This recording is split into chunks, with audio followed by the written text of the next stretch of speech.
Selamat pagi dan shalom untuk seluruh jemaat GMI Kanan Medan Selatan. Pada hari ini, Senin 13 April 2026, kita kembali ke dalam renungan pagi firman Tuhan. Sebelum itu mari kita bersatu dalam doa. Terima kasih ya Tuhan untuk tuntunan kasih-Mu dalam kehidupan kami.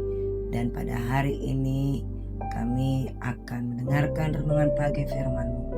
Berkati kami, lawat kami dengan Roh Kudus-Mu, mampukan kami untuk memahami akan kebenaran firman-Mu dan berikan kami kekuatan untuk dapat melakukannya.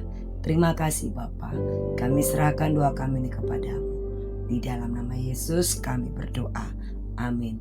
Firman Tuhan yang menjadi renungan pada hari ini tertulis di dalam 1 Korintus pasal 15 ayat 12 sampai 20. Saya akan membaca ayatnya yang ke-17. Jika Kristus tidak dibangkitkan, sia-sialah kepercayaan kamu dan kamu masih hidup dalam dosamu. Amin. Tema kita pada hari ini yaitu dampak dari kebangkitan Yesus. Jemaat yang diberkati Tuhan, pada minggu yang lalu kita sudah memperingati penderitaan Yesus di dalam malam Pasion dan sampai Jumat Agung untuk kematiannya serta merayakan hari kebangkitannya di hari Minggu Paskah. Nah, banyak kegiatan yang telah kita lakukan, misalnya di dalam ibadah-ibadah, pemeriksaan jantung, pemeriksaan mata, lomba simfoni, lagu metodis berbahasa Indonesia, dan kita mengikuti Victory Walk. Ini untuk menghayati penderitaannya, kasihnya, serta memupuk persaudaraan di antara kita. Biarlah semakin meneladani Yesus dalam hidup kita. Nah, di dalam 1 Korintus pasal 15 ayat 17 menekankan bahwa kebangkitan Yesus adalah inti iman Kristen. Tanpa kebangkitan, iman kita sia-sia dan kita masih hidup dalam dosa.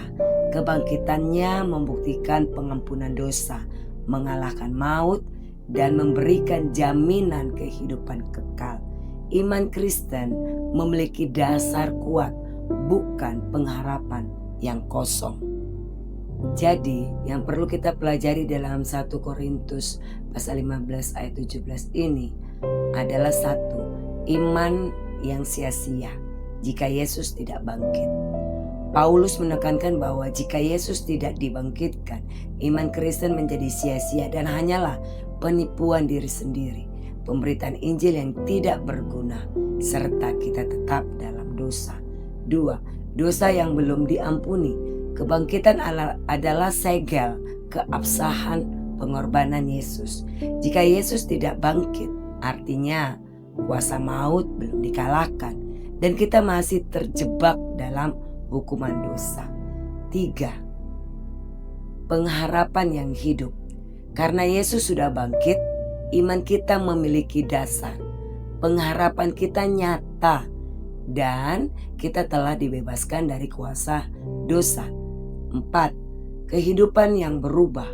Kebangkitannya menghasilkan perubahan hidup, memberi sukacita dan keberanian untuk mengabarkan Injil, karena kita menyembah Tuhan yang hidup, bukan yang mati.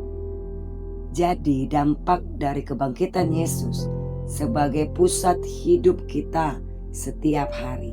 Jangan hidup dalam ketakutan atau kesia-siaan, tetapi hiduplah dalam kemenangan, karena Yesus hidup dan berkuasa atas dosa dan maut. Yesus bangkit membawa perubahan hidup kita untuk lebih baik dalam keluarga, dalam pekerjaan, dalam kehidupan kita pribadi, baik itu di dalam perkataan kita dan sikap kita, dan masih banyak lagi.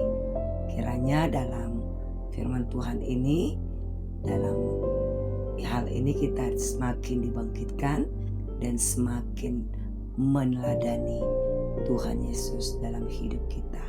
Amin. Tuhan Yesus memberkati kita. Mari kita bersatu dalam doa. Terima kasih ya Tuhan untuk renungan firman Tuhan pada hari ini. Kiranya kami semakin menghayati dan semakin melakukan apa yang Kau perintahkan dalam hidup kami. Secara khusus benar-benar kebangkitan Yesus membawa suatu dampak dalam kehidupan kami, perubahan yang luar biasa yang sesuai dengan keinginan-Mu Tuhan. Dan pada hari ini kami akan melakukan segala aktivitas kami. Berkati kami Tuhan, supaya kami berkenan di hadapan Tuhan. Berkati anak-anak kami dimanapun mereka berada. Ikut campur tangan Tuhan selalu ada untuk mereka. Kami mohon berkati mereka Bapa. Begitu juga untuk orang tua kami dan juga jemaat-Mu yang di dalam lanjut usia. Berkati mereka Tuhan, tambahkanlah kesehatan, kekuatan, tambahkan juga sukacita yang luar biasa dalam hidup mereka. Kami serahkan jemaat-Mu yang masih membutuhkan pemulihan kesehatan, Kau lawat, Kau jamah tubuh mereka, Kau pulihkan mereka dan mampukan mereka merasakan kesehatan yang dari Tuhan. Tuhan Yesus yang baik, berikanlah belas kasih-Mu kepada amang kami Petambunan yang pada saat ini tidak berdaya di atas ranjangnya di rumah sakit Elizabeth. Kiranya Tuhan Engkau yang melawat dan memampukannya, dan kiranya juga Tuhan memberikan kesembuhan jamah tubuhnya yang sakit ya Bapa. Berkati obat-obatan yang diberikan para medis kepadanya. Berkati juga para medis Tuhan yang memberikan terbaik dalam pelayanannya untuk kesembuhan amang kami ini. Berkati juga inang kami yang senantiasa mendampingi. Tambahkan kesabaran dan juga kesehatan baginya. Kami serahkan juga seluruh jemaat-Mu di dalam pergumulan, penderitaan dan permasalahan kehidupan mereka. Engkau lebih mengenal pribadi mereka, mengenal sampai kedalaman hati mereka. Mari Engkau buka jalan, mari Engkau berikan yang terbaik. Engkau mampukan mereka Bapa untuk melihat kasih setia-Mu di balik semua itu, dan berikan mereka pengharapan sehingga mereka semakin percaya dengan kekuatan dan kuasa Tuhan. Nyatakan mujizat-Mu bagi mereka. Kami sangat bersuka cita untuk ulang tahun kelahiran jemaat-Mu, yaitu Daniel Sah Putra Purba yang genap usianya 25 tahun. Begitu juga dengan saya sendiri, Pendeta Emma Siagian yang genap 47 tahun. Kau berkati Tuhan, tambahkan kesehatan, hikmat dan kasih Tuhan, dan berkati Tuhan segala kehidupan pribadi kami, bahkan keluarga kami.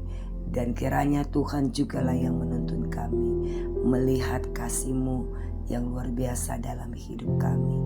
Terima kasih Bapa. Kami serahkan doa kami ini kepadamu. Di dalam nama Yesus kami berdoa. Amin.